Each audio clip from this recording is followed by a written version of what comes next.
Okay, good morning all. My name is Amy Rudderman and I am the Democratic and Scrutiny Services Officer supporting the subcommittee meeting this morning. Thank you for joining me. Also in the background from Democratic Services is my colleague Mark Thomas, who is supporting with tech. As per the running order of the agenda, a chairperson is required to be elected. Therefore, to formally start proceedings, can I please ask elected members present for nominations for chair? I would nominate Councillor Jonathan Bird. I'll second that, Amy. Thank you, Councillor Driscoll. Any further nominations? I'll move nominations closed. Thank you very much, Councillor Drake. Can I then take a vote on nomination for Councillor Bird for chair, please? I will take it on no dissent. Okay, I take that as no dissent. Therefore, thank you. Councillor Bird is duly elected as chairperson for the subcommittee meeting. Over to yourself, Councillor Bird. Thank you very much. I see now we need to appoint a vice chairman. Can I have nominations for a vice chairman, please? Perhaps I could nominate Pam Drake. Okay. You have a seconder? Yeah, I'll second that. Thank you, Vince. Okay.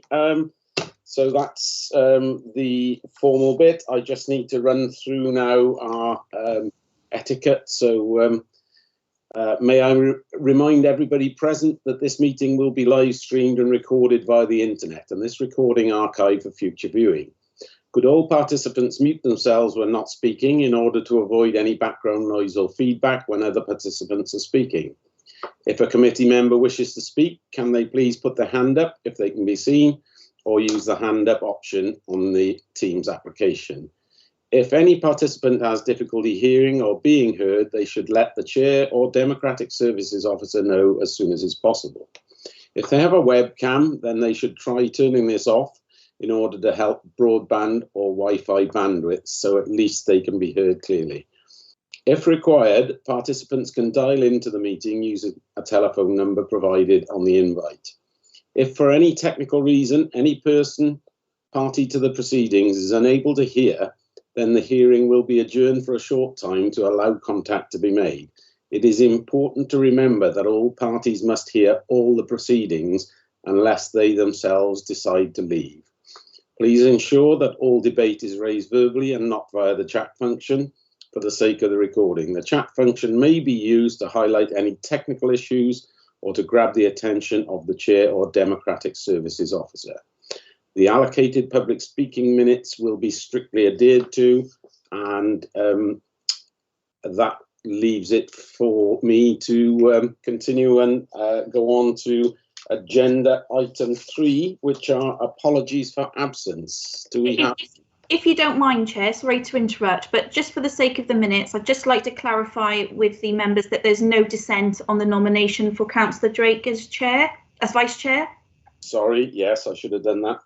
That's okay. And if you wouldn't mind, just because we are recording and we do have a public speaker with us, would you mind if we did introductions before we went any further? Absolutely, sounds like a good idea. Well, I'll start. I'm Councillor Jonathan Bird. I'm the Chair of the Planning Committee and have just been nominated Chair of this committee meeting this morning, and I represent the Wemble ward.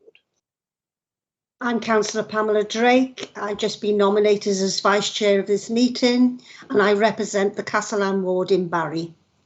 Thank you. Councillor Vince Driscoll, representing Dinas Powys. Thank you, Vince. Christine, would you like to introduce yourself? Yes, certainly. I'm Councillor Christine Cave and I'm an elected member for the Landau UNE ward. And then if we ask our officers if they could identify themselves as well, please. Hi, Steve Pickering, team leader for Countryside, Vale of Glamorgan Council. Hi, I'm Gwyn Teague. I'm the former Public Rights of Way officer for the Vale of Glamorgan, but I'm back to today to present these reports. Thank you, Gwyn. I'm Sandra Thomas, Public Rights of Way assistant. Thank you, Sandra. Irene Thornton, senior lawyer, Vale of Glamorgan Council. Thank you very much, and you've all met Amy. Amy, do you need to do any further introductions? No, thank you, Chair. Just to say hello, obviously, and just to reiterate that I have my colleague Mark Thomas with me on tech support. Thank you. Okay, thank you. So I think we got to apologies for absence. I don't believe there are any, but no. No, we have full committee, Chair. Lovely, thank you very much. So are we happy to approve the minutes held on the 28th of April 2016? It does seem an awful long time ago, but if you're happy, I will sign these as true, as a true record. Yes, none of us were there at the time, were they? Oh, unfortunately not. And in fact, one of the councillors has since passed on since then. But yes, unfortunately, yeah. Yeah. Okay, so that leads us then to receive any declarations. Chair, sorry. Sorry. Just a matter of procedure. Can you actually sign them as a true copy, not being there? Well, it's difficult, Vince, but I think as chair, I can sign it saying that none of us had any issues with them. Okay, that's fine, yeah. All right. Technically, I fully hear what you're saying, and normally say I couldn't, but I think, we're in one of those positions where someone has to put a monogram on it for the record to say there were no issues raised. Okay, just a procedure. Okay, thanks, John. Thanks, Vince. Okay, so do we have any declarations of interest on any of the items? Nope. Okay, right, down to business. Agenda item 6, application for modification of definitive map. And I believe Steve is going to introduce this, and then he's probably going to call on Gwyn Teague to run through the report for us. So over to Steve. Okay, good morning, everybody. The report sets out the relevant evidence and legal tests, including the weight that we can be given to the evidence to inform a determination on whether or not to make the definitive map modification order.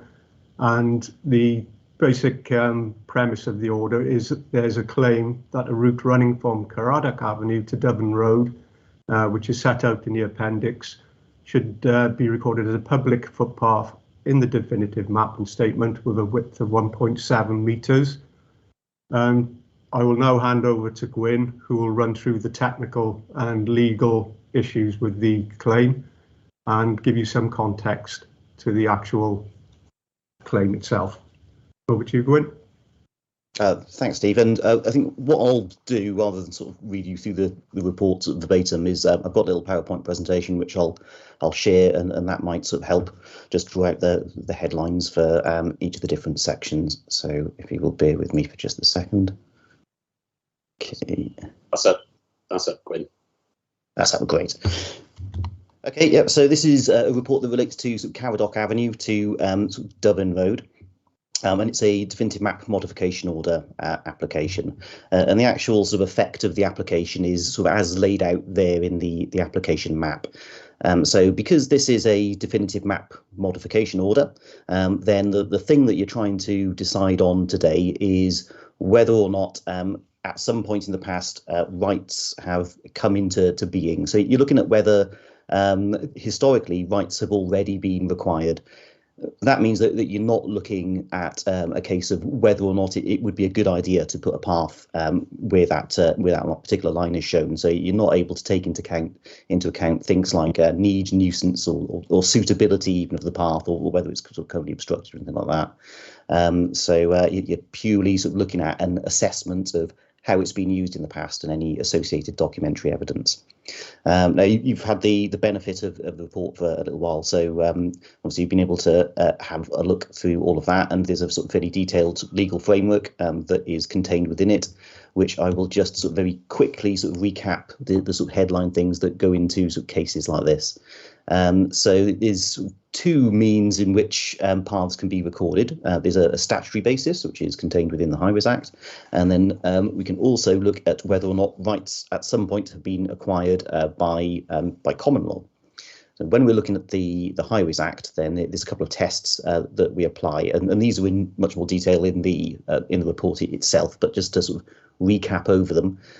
First of all, the manner in which it's being used can not be incompatible with a common law presumption of dedication, which is a very sort of wordy way of, in fact, most of the time, what we're looking at is whether or not the use has been on the basis of a criminal offence. Obviously, a criminal offence a bit different from a civil offence. If it was sort of clearly contravening some criminal act, then it wouldn't qualify. We need to be able to show that the route has actually been enjoyed. So the amount of use that has happened over the period that we're looking at needs to be sort of a sufficient sort of frequency and depth to rise to that standard. We're looking at whether or not it's been used by the public at large, so that's distinct from any private rights. So if the evidence that we're looking at is all relating to use by the landowners or their guests or employees or other people who've been invited on, then that will not qualify. It's purely sort of public use that we're looking at. We also need to look at whether the use has been as of right. As of right is a sort of a legal term, and the best way to sort of think about it and put it into sort of ordinary English is if you think about it as meaning sort of as if by right.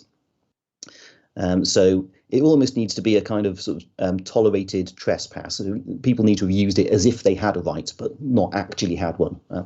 And going into that needs to be used in a manner that's without force, secrecy, or permission. If there has been some form of interruption to the use during the period that you're looking at, that constitutes of actual sort of physical stopping up in a sort of fairly sort of deliberate way, not something that's just been sort of incidental to other activities that happen to have been going on, then that can scupper the process of trying to claim it. The period that you're looking at under the Highways Act is 20 years or more, and that sort of runs up until the date that rights were called into question. And when we say rights called into question, we mean that there's been some sort of interference with the use of it that has caused people to say, "Well, hang on, I've got a right here." And then finally, you'd have a look at whether there's been any demonstration of intention not to dedicate. So if a landowner has put up a sign, for instance, to say that this is private, you can't walk through here, then that's the sort of thing that we'd be looking at under that heading. And it needs to be an overt act that's actually been brought home to the public. If it's just something that's been sort of tucked away in a desk or a tenancy agreement or just in a clause that they might never have known about, then that's insufficient to qualify. So that's usually sort of where we sort of start sort of looking at these sorts of cases and see whether the basis in the Highways Act applies. Parallel to that, the public can also acquire rights under common law, and that sort of differs sort of slightly. So under common law, there's no time limit, so you're not looking at a 20-year period. It's just the shorter the time that you're looking at, the stronger the evidence that somebody has laid out a path and the public have started using it, and everyone's been sort of perfectly happy with that arrangement.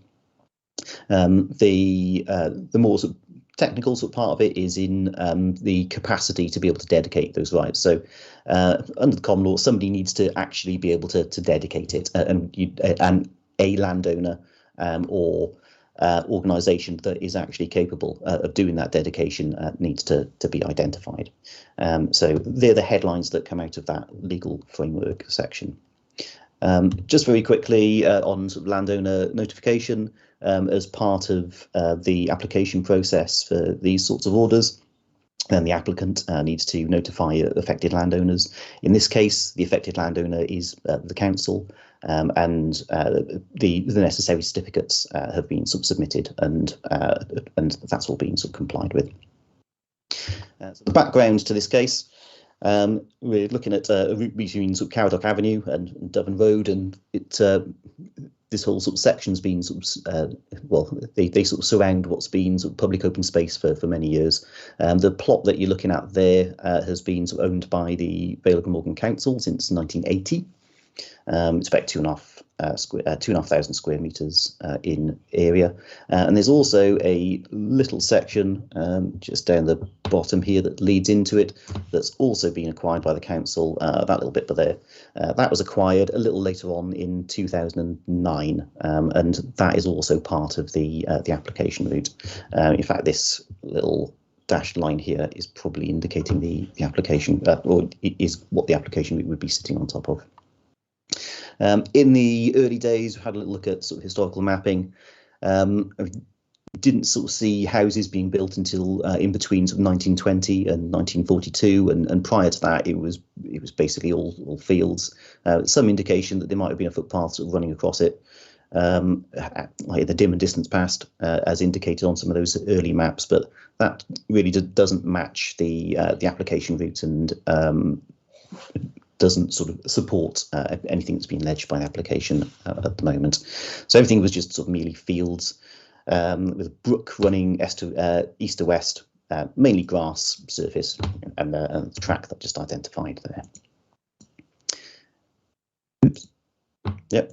So as time has moved on, then the area has been developed around the plot that we were looking at. So as mentioned previously, the main sort of part of it acquired by the council in 1980, and then those housing estates have obviously developed around there. This is a map from 1991, and the dashed line that you can see moving up through this section here effectively sort of matches what is being claimed in the application. So sort of certainly around about the time of 1991, there was something going on the application route. The public open space land was developed from about 2012 onwards. There was a new lagoon for stormwater, and an embankment was constructed around it. And in the course of doing that a little sort of later on, then a new sort of set of paths were laid out. Obviously, this has all been sort of public open space since 1980.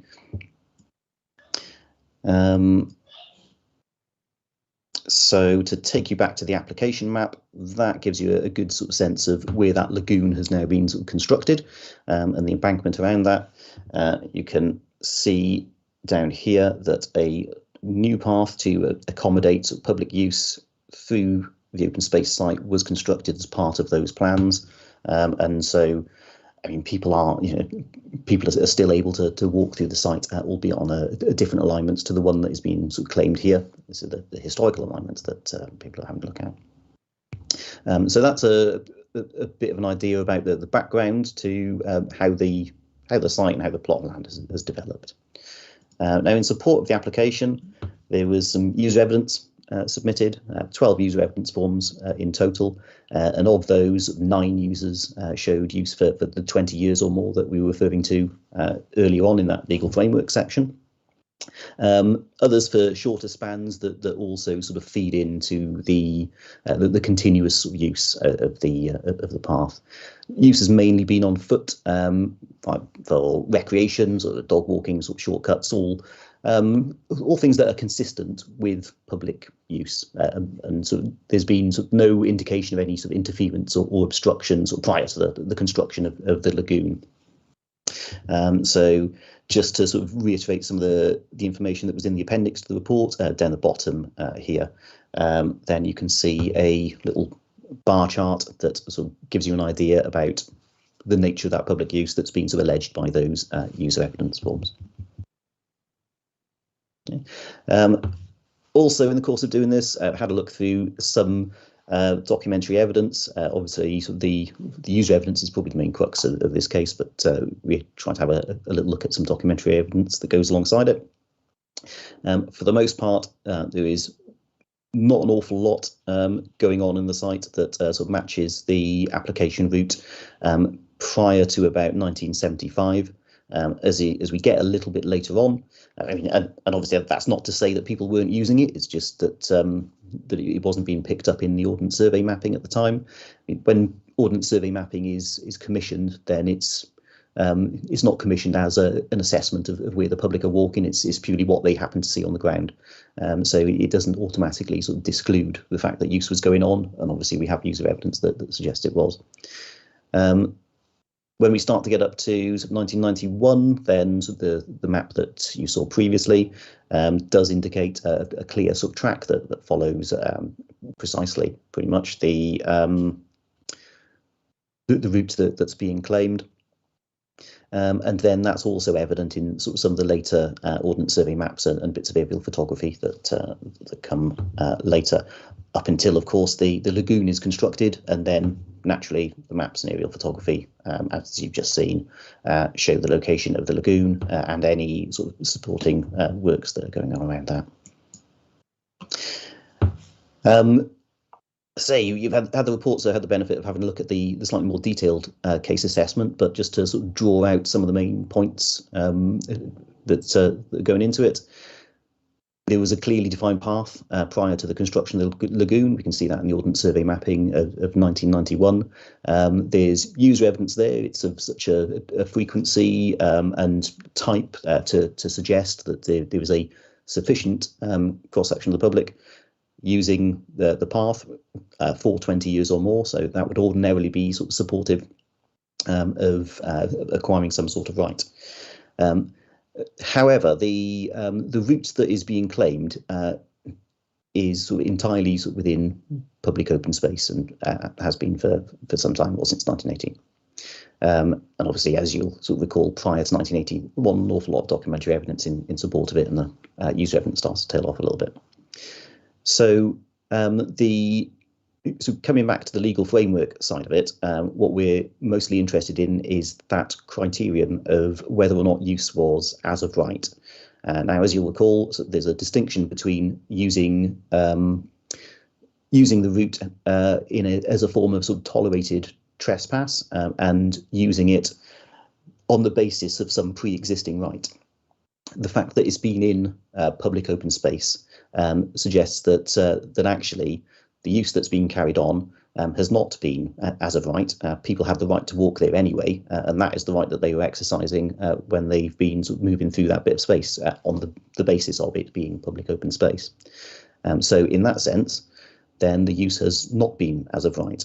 And for that reason, we are suggesting that there shouldn't be a public right-of-way recorded on the definitive map in this particular instance, because people already had a right to walk there, and that's what they've been exercising in doing it. And so as a result, the recommendation is that the Vale of Glamorgan Council decline to make a definitive map modification order in respect of this particular application. Happy to take any questions. Okay, thank you, Gwyn.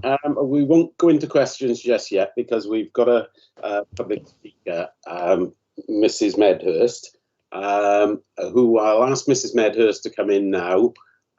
She will do her 3 minutes, and then I'll ask either Gwyn or Steve to respond to Mrs. Medhurst's statement, and then we'll open the debate up and ask questions of you if that's okay with the committee. Yeah, all happy with that?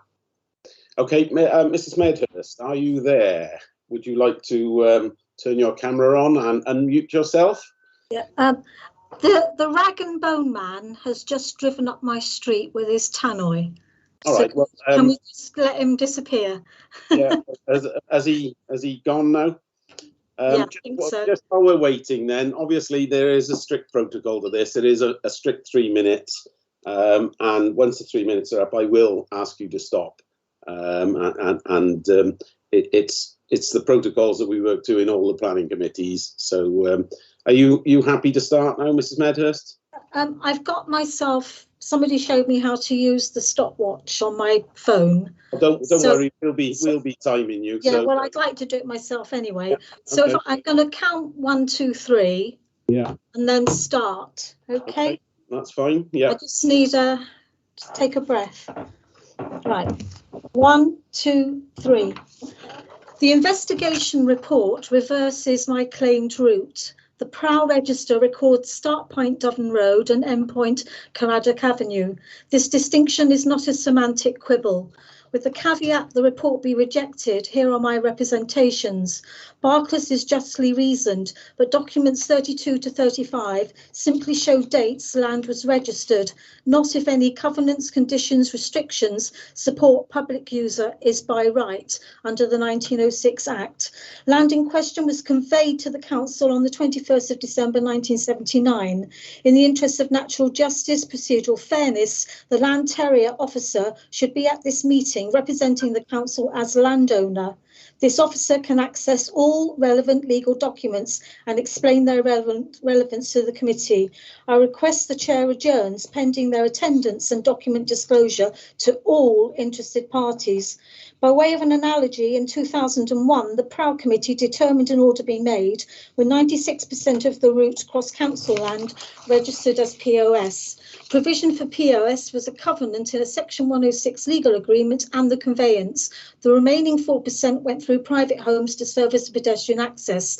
The Land Terrier officer never engaged in the DMMO process, so relevant documentary evidence was not disclosed.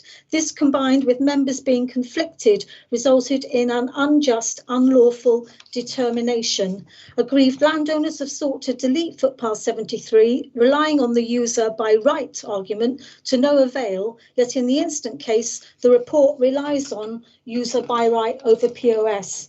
A COVID-safe site visit is doable. Lockable vehicle and pedestrian gates with VOG signage stating Doven Road POS located near Doven Road are accessed from off an unadopted footway, point C. There is an alleyway leading to the adopted highway, Caradoc Avenue, point A, and a lockable pedestrian gate with identical signage. The existence of gates and signs in rights of way law is important, yet documents 6 to 17 do not identify the gates. Document 2 does not show them, and the investigation report is silent. As to signage, the council's LLPG describes the area Streamfield, open space, Gibbonsdown Rise, Barry. An anomaly the report is also silent on. If the committee dismisses my application absent convincing evidence, the 1906 Act applies. I will appeal to the Welsh ministers. Finish. Thank you very much, and well within your time. Thank you. Okay, if I could ask you to turn your camera off and mute, then please. We will. Gwyn, do you want to respond, or maybe Irene? Would you like to respond to Mrs. Medhurst? Can I just check if there are any points of clarification from the members on the? Yes, you're right to do that. Any members need any clarification from Mrs. Medhurst? No. Okay, I'll take it from that there aren't. So, Irene, would you like to make any comment on the statement just made?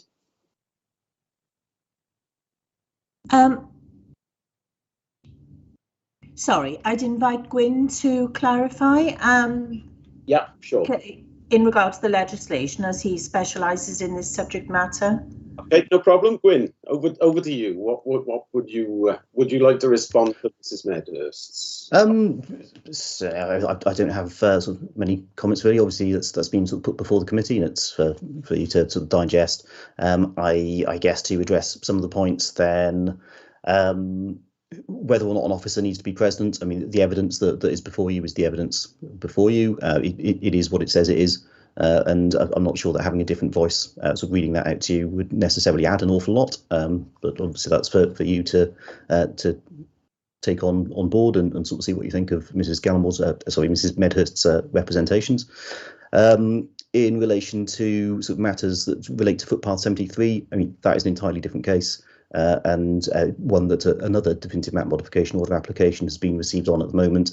I would sort of only reiterate to members that you should confine your deliberations to the case that is before you at the moment, and on the basis of the framework that's been set out. It is obviously entirely within sort of Mrs. Medhurst's right as the applicant to appeal to the planning inspectorate, or sort of now PEDU, should the committee decide to follow the recommendation and decline the case. So that's yeah, I would agree that she's able to do that, and by the sound of it, no doubt will. Thank you very much, Gwyn. Okay, so committee members, would you like to debate this? Would you like to make any statements or ask any questions?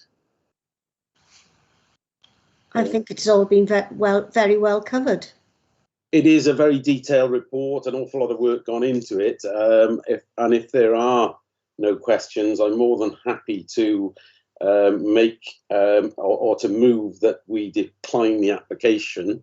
I don't know if I have a seconder or not. I will support that, Chair. Thank you. Okay, do we have any dissenters to that? Any committee members who are not happy with that decision? Not for me, Chair. You're happy, Vince. Thank you. Just for clarification, could I ask? Yes, certainly, Chair. Yes, I'm in agreement with that decision. Okay, so that's a unanimous decision then on that. Thank you very much.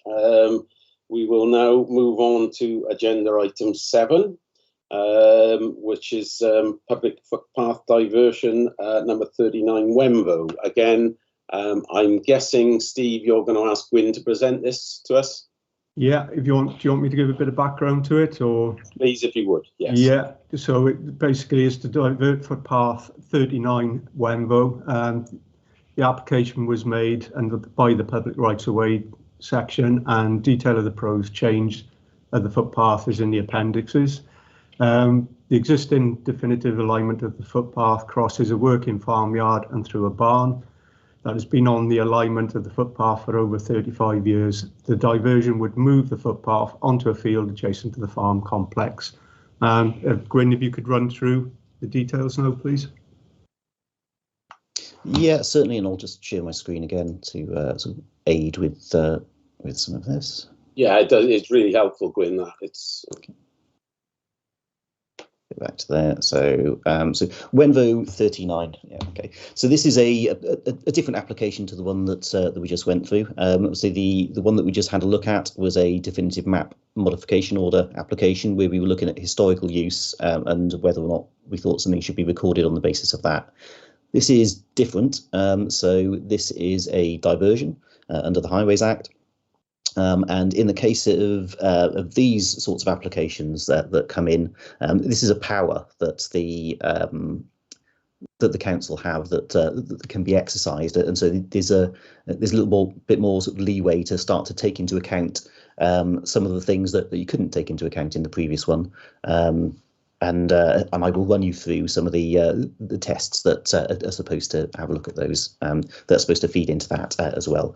But first of all, just so that you can sort of see it a bit more sort of clearly, the effect of this particular application, as sort of Steve just mentioned, at the moment, we got the existing path, which is shown between A to B here. Sorry, I'm on the wrong screen. A to B here as a bold black line, and this is sort of running sort of off the county road. Through this farmyard. It's obstructed by a building down by here, and that's the one that was being referred to as having been sort of in situ for about 35 years before sort of coming back down and joining the rest of the network there. The proposal is to move it out of this farmyard in order to get it out of a working farmyard, so it's going to be a little bit sort of safer, hopefully, for people to walk through. And bypass all of these buildings, taking it instead through the fields. So it's going to be sort of a bit more sort of consistent with the continuation of the network and what we're sort of joining into there. So just to give you a little sort of pointers on this particular sort of type of application. This is Highways Act, Section 119, and it's a sort of two-stage process of looking at different things at both order making, which is what we're deciding on at the moment, and then sort of later on, when we come to confirm the order, there's a couple of tests that we need to apply again. But it's reasonable to take into account whether or not the order could be confirmed before we go ahead and make one. So the things that go into these sorts of orders, the application needs to be sort of expedient, and the law says that means that it's supposed to be sort of convenient and practical, either in the interests of the landowner or the public. It can be sort of one or the other, and that can be sort of either all or part of the way. And interests have got to affect at least sort of one of the affected parties. Now, in this case, it's the Public Rights of Way Department that are bringing it to try and sort of get it open and make it a bit sort of safer for members of the public to use it through. It can't alter the termination point of the way, subject to sort of certain criteria that are sort of laid out in front of you there. So if it's not on a highway, then you've got to do something slightly different. This one does actually connect to a highway. If it connects to a highway, then it's got to be either to the same one or to one connected. As you sort of may have sort of seen on this, then we are altering point B down here, and it is remaining connected to this highway there, so it's satisfying. And you know, if that wasn't possible, we would do a slightly different system of concurrent creation extinguishment orders. The new route, it shouldn't substantially follow an existing highway. So obviously, like if you take a footpath and you divert it down the middle of a road, then all you're really doing is extinguishing something. Again, that's not the case here. So you're good for that. You can't downgrade or upgrade a route. So we couldn't turn it into a bridleway, or if it was a bridleway, we couldn't turn it into a footpath as part of whilst sort of using this particular process. We're not doing that. We're just diverting the existing footpath. And then when you're deliberating over it, then you also need to consider the tests for confirming the order. Tests for confirming the order, similar ones to before about some of the technical sides of how you might map it, but also the ones that you're probably a bit more interested in. The diverted path shouldn't be sort of substantially less convenient to the public. So it can be less convenient to the public, but not substantially so. You need to have a look at sort of expediency, having regard to the effect it would have on sort of public enjoyment of the path as a way, of the path or way as a whole. Any other land that's sort of served by the existing path. So if you were suddenly sort of denying somebody the ability to get to their house, then obviously that would be a bit of an issue, and you take that into account as part of that. And then the new path on the land over which the way is to be created. Take account of that, including sort of provisions for compensation. So if you were sticking it perhaps on somebody else's land, then it may be that certain compensations and things would trigger. That's not the case for this. Any material provisions, including the rights of way plan for the area, take that into account. And then also sort of considerations of any works that are necessary to bring the path into being. Okay, so just to sort of clarify that, diverted paths need to not be substantially less convenient to the public, where convenience is interpreted as ease of use. You need to have a look at public enjoyment of the path or way as a whole, and enjoyment can take into account factors such as like the views that you get along it, or like any interest sites that you might be going near. If something is, for instance, convenient but less enjoyable, then you need to consider the balance between the applicant's interests and the amenity loss to the public. I mean, in this case, it's the same thing. If enjoyment is enhanced but the route is substantially less convenient, then the diversion would be unable to be confirmed in those circumstances. And then sort of temporary circumstances are not required to be sort of disregarded. So in this case, there is a barn that's placed on the top of the footpath. You are able to sort of disregard that. That doesn't sort of immediately prevent the fact that a diversion is being brought. And in fact, that is a reasonable way of solving sort of such an issue, particularly if it's sort of a historical one like this. So there has been an objection on the route. Now the full sort of terms of the objection are sort of included in the reports, and sort of encourage you to go and have a look at them in their sort of original form. But to try and sort of draw out some of the themes within it. I mean, the objection was received from Friends of the Earth, Barry, and that was following the pre-order consultation. So there's some question about the loss of a historic route, and in particular, sort of that the routes might provide a direct link to a football and sort of sports facility, and also to Wenvo via a footbridge that is running over the road. The council's response to that has been that, well, in fact, only sort of 2 properties are served by the route in connection to going down to the bottom of that sports facility. And there's better links. So the footpath that's existing and proposed has a natural surface and is very unlikely to be preferred over the footway that is alongside Khyber Lane. The footway that's alongside the A4050 and also the surfaced route along Khyber Lane. And I mean, in terms of like links to the footbridge over the A450, it doesn't really sort of impact that. So particularly not the it doesn't sort of come anywhere sort of close to it. If you're looking at sort of Wenvo serving the sports ground. In fact, what I'll do is just quickly sort of switch to the next slide, and you can sort of see the surrounding area in a bit more context.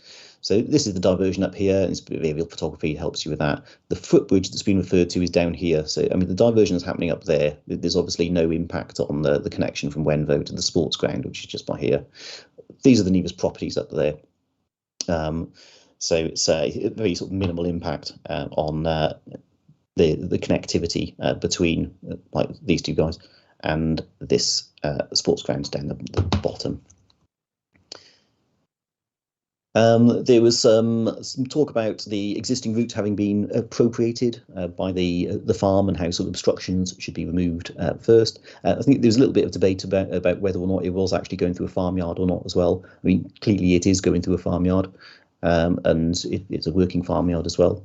There was a little bit of discussion about whether planning permission should have ever been given. I mean, the fact is that planning permission was given. It was given some time ago, and the barn was erected on the basis of it. And the diversion of the route to accommodate that is an appropriate remedy. So there is nothing that sort of bars this application being brought because that has been done in the past. Let's talk about how the diversion doubles the distance between A to B, and the new path from C to G isn't comparable to the original one, so that the lengths given perhaps have been questioned. The proposed route is longer than the original route, however it's safer. It removes it from the farmyard. Crossing the fields rather than passing through the farmyard is also a bit more in character with the rest of the rural network, and perhaps a slightly more enjoyable route as well, because you're not walking through the middle of that working farmyard. There were some representations suggesting that a diversion to the west should instead be considered, and then some suggestions about how the right-of-way should be clearly separated from the rest of the farmyard and accommodated as part of that. Diverting the footpath into the field into the west would take the path across land that's really, really wet, which is why the route has been chosen. I mean, we do site visits to have a look at the routes that we're going to change before we do it. So sometimes those physical things don't come out quite so clear.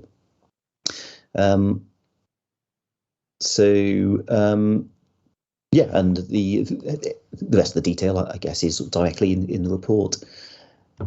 Just to give you another little look at what the surrounding area looks like, when we're talking about moving up to the north and the east, then, I mean, this is obviously the application route here. The suggestion was that it could go down to the west, presumably through this field here. This is quite wet, and this is a more commodious route, perhaps, running through there. So the recommendation on this one is that in order to divert that particular footpath should be made, and subject to no objections being received, also confirmed. Now, obviously, we have an objection, so it's certainly not beyond the realms of possibility that objection is sustained, having made it. In that case, what we would do is refer it to PEDU, formerly PINS, and it would be decided by whatever arbitration method they choose, probably either written reps or, if it was particularly controversial, a public inquiry, and the planning inspectorate, rather than ourselves, would then confirm the order. But if we're able to resolve any objections later on, or they're not submitted, then that recommendation also would provide authority to confirm the order at the end of it. Thank you, Gwyn. We have no public speaker on this one. It's a very concise report. I am the local member as well, and I've had nobody complain to me about this diversion order. So has any of the committee members got any questions for Gwyn or any of the team? No, it goes directly through the farmyard as it stands at the moment, does it? It does, through the green yard. Yeah, I know it very well. I know the farm very well. I work there myself, and it's not ideal being a farmer. It's not ideal having people walking around when there's heavy machinery. It's It's just not safe, you know. These bits of machinery these days, they're big old things, some of them weighing in excess of 15 tons, and you only need to, you know, just reverse in the wrong place and it's catastrophic. So I'm very much in favour of diverting this out and around the and to be honest, it's a much nicer walk to go, you know. Yes. You want to go paddling through a yard full of muck and mud, or would you rather walk a nice green bit of pasture? Chair, can I say that I used to go skiing a lot. Don't do it now. But one year we went to Zellamsee in Austria, and we went on an official ski route, and it went straight through a farmer's yard, which was quite unnerving at the time. Yes, I must admit, I've been to Zellamsee as well. I haven't through someone's farmyard, but there you are. Okay, so can I take it from the lack of debate then that we are happy to recommend this for adoption? Yes. Yes, to move officer recommendations. Thank you. I'll second that. So Christine has moved and I've seconded. Are we all happy that that takes place? Thank you. Yeah, fine by me. Super. Okay, thank you very much. That takes us on to agenda item 8, which is the footpath number 6. I'm guessing, Gwyn, you're going to lead this one again. I think it's Steve to introduce me. Yeah, I'll just leave this one. That's okay. Just so you're all aware, we had late representation regarding the application from a Mr. Wallace. This has been circulated to all of the committee prior to the meeting, so just to note that. The application, again, is for the diversion of the footpath number 6 at St. Donat's, as made by the Public Rights of Way section. The existing definitive alignment of the public right of way passes close to the cliff. The diverted route would move the definitive alignment inland further from the cliff edge onto an alignment already used informally by the public. And I hand over to Gwyn now. Thanks, Steve. Okay, thank you, Steve. So I'll share this again. There we go. Okay, yeah, so this is the footpath sort of known as St. Donat's 6, which is sort of just to the southeast of Atlantic College, and this is part of the Wales Coast Path. So to give you a sort of slightly clearer view, perhaps, of what's going on there. The bold black line, A, B, C, again, is the existing recorded alignment, which is very close to the cliff edge, if not having been almost interfered with around about sort of section B. And the proposed route is the bold broken line ADEC. So this is, we obviously do these sorts of orders fairly regularly because it's a very active cliff as soon as you get down to the Heritage Coast. And this is rolling back the path sort of away from the cliff. In this case, actually, the path has been sort of used on that alignment for many years already. So this is already in place, and it is the de facto route that has been used, I'm pretty sure, sort of since the opening of the coast path, more or less, which would have been in 2012.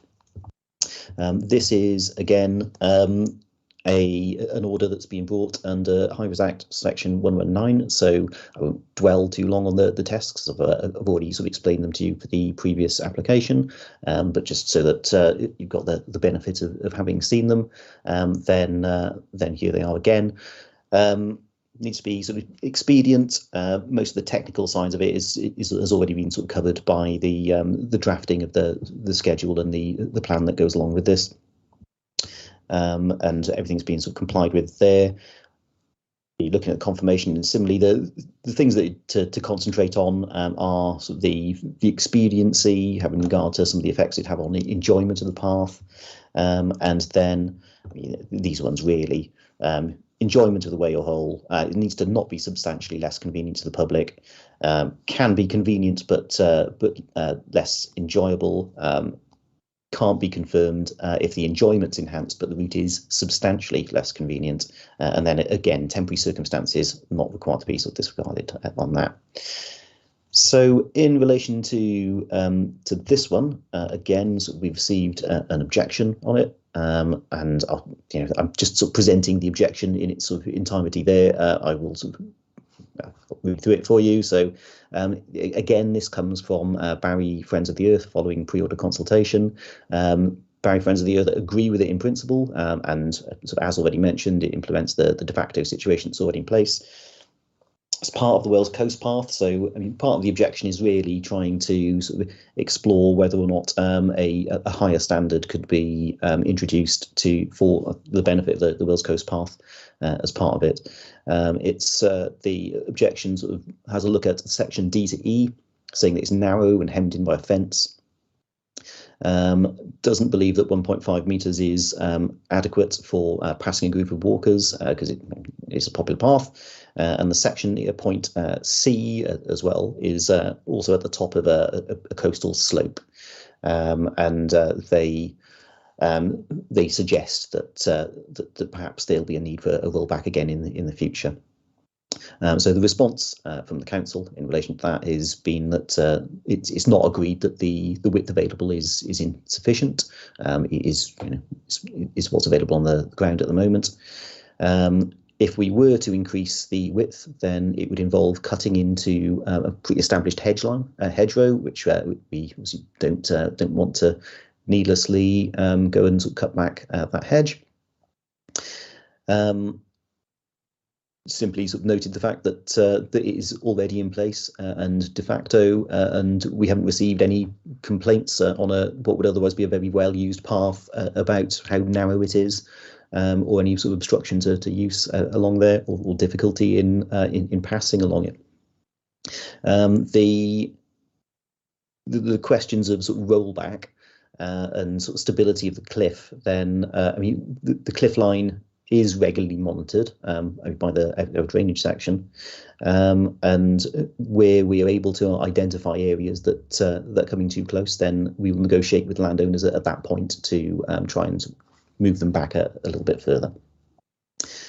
To give you a sort of good sense of what's going on and how it relates to sort of things on the ground, then here's an aerial photograph again, so you can see the black line down there, and that's what's recorded on the line at the moment. I mean, particularly sort of down this section here, it's pretty much already gone. You can see where the alignment of and just how well used it is at the moment, being part of the Wales Coast Path. Then it's running through here, and that's where we are proposing to sort of move it back to, just to line it up with what is already on the ground. So that's what we were proposing to do. Now, I'm not sure if you want me to try and address the late representations now or later on, but in fact, perhaps if I just sort of confirm that the recommendation on this one is that an order to divert footpath number 49 should be made, and again confirmed subject to no objections, and the same circumstances as applied for the previous order would also apply in this one. If objections are received, it would need to be done by Paddy. It's number 6, isn't it? Not 39. We're talking about. Oh, sorry. Yes. No. I've got mixed up on when I've written that one in. It is number. Yeah. Sorry. To clarify, it is number 6. Yeah. Okay. Okay. Thank you very much. We don't have any public speakers. We've all seen the late reps. Are there any questions or queries that committee members would like to ask? Oh, all very quiet. If that is the case, then I'm happy to move that we go with the officer's recommendation of adopting the diversion. Is someone happy to second that? I'll second that. Thank you, Pam. And are we all happy that is the case then? Yes, happy chair. Thank you. Take it from silence. Yeah, that we're all happy. Okay, good. Thank you very much.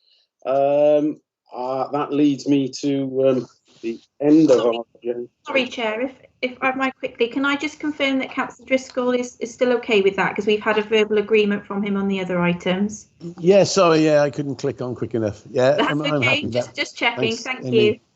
you. Okay, thank you very much, Vince. So as I say, that brings us to the end of the agenda. It just leaves me to thank all concerned, thank our officers, thank our public speakers, and thank our members. I hope you've enjoyed our meeting, and it just leaves me to wish Gwyn good luck in his new post. Yes. All the best, Gwyn. Hopefully, sorry to lose you. Yes, absolutely. Thank you very much. We'll probably come across you somewhere along the line. Yeah, I dare say. Good luck anyway, Gwyn. Thank you. Everybody happy then that we all disappear? Yeah, thank you, Chair. Just to confirm, you have nothing under urgency, do you? Just for the sake of the minutes. No, I don't. No, Either part 1 or part 2. So thank you very much. That leaves me to wrap the meeting up. Thank you, Amy, as ever, and we will see you all shortly. All right. Thank you. Thank you all. Everybody. Good day. Bye-bye. Bye.